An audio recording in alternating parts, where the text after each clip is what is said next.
નમસ્કાર દર્શક મિત્રો, બોટાદ દસ્તક ન્યૂઝમાં આપનું હાર્દિક સ્વાગત છે। હું છું LD મકવાણા। આપ જોઈ રહ્યા છો બોટાદ દસ્તક ન્યૂઝ। હવે પછીના સમાચાર વિગતવાર। માયાવતીના નેતૃત્વમાં દલિતોનું મહાગઠબંધન બનાવો, રામદાસ આઠવલે। માયાવતીના નેતૃત્વમાં દલિત રાજકીય પક્ષોનું મહાગઠબંધન બનાવવું જોઈએ। કેન્દ્રીય મંત્રી રામદાસ આઠવલેના નિવેદનનો શું અર્થ?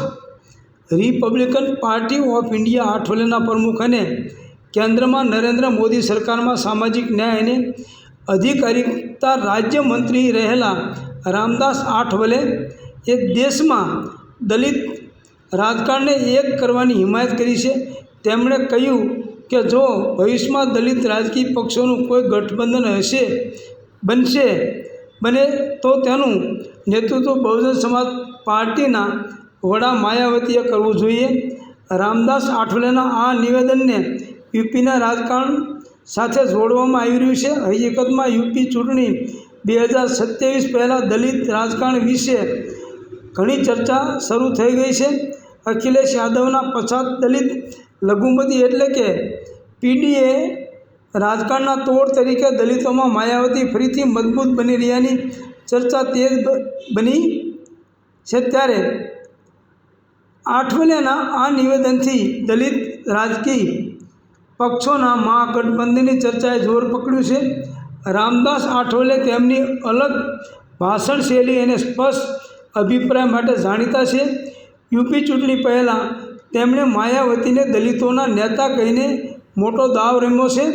2024ની લોકસભામાં ચૂંટણીમાં બસપાના નબળા પ્રદર્શને યુપીમાં ભાજપના મત સમીકરણને બગાડ્યું હતું।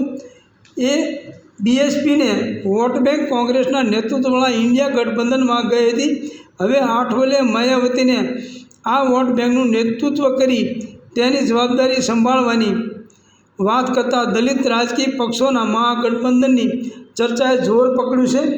રામદાસ આઠવલેએ એક ઇન્ટરવ્યૂમાં કહ્યું કે દલિત સમાજ ઘણા પડકારોનો સામનો કરી રહ્યો છે અને છૂટાછવાયા અવાજો હવે એક થવા જોઈએ। તેમણે કહ્યું કે માયાવતી પાસે અનુભવની સાથે સાથે મોટી રાજકીય તાકાત પણ છે। જો દલિત રાજકીય પક્ષો એક સાથે આવે છે તો માયાવતીએ તેમનું નેતૃત્વ કરવું જોઈએ। તેમણે સ્વીકાર્યું છે કે રાષ્ટ્રીય રાજકારણમાં બસપા સુપ્રીમો માયાવતીને એક મહત્વપૂર્ણ ચહેરો માનીને જ દલિત રાજકારણને મજબૂત બનાવી શકાય તેમ છે।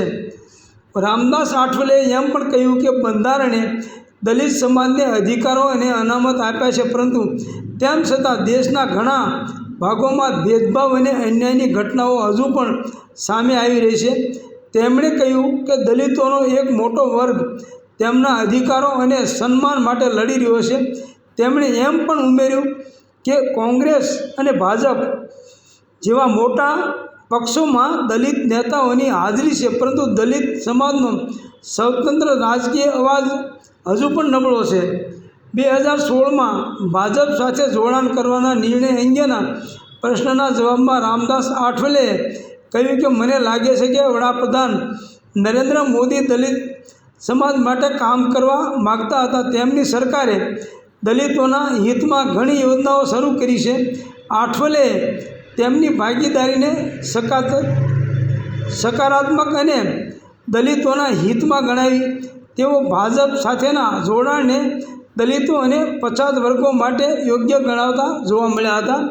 દર્શક મિત્રો, વાત એમ છે કે ગઈ ચૂંટણીમાં લોકોએ માયાવતીને મત ન આપ્યા, એના કારણે ભાજપની ત્યાં ઘણી બધી સીટો ઓછી આવી અને ઘણી બધી સીટો ખોઈ છે।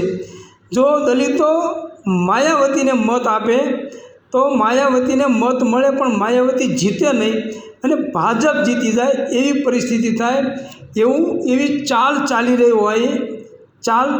થઈ રહી હોય એવું લાગી રહ્યું છે।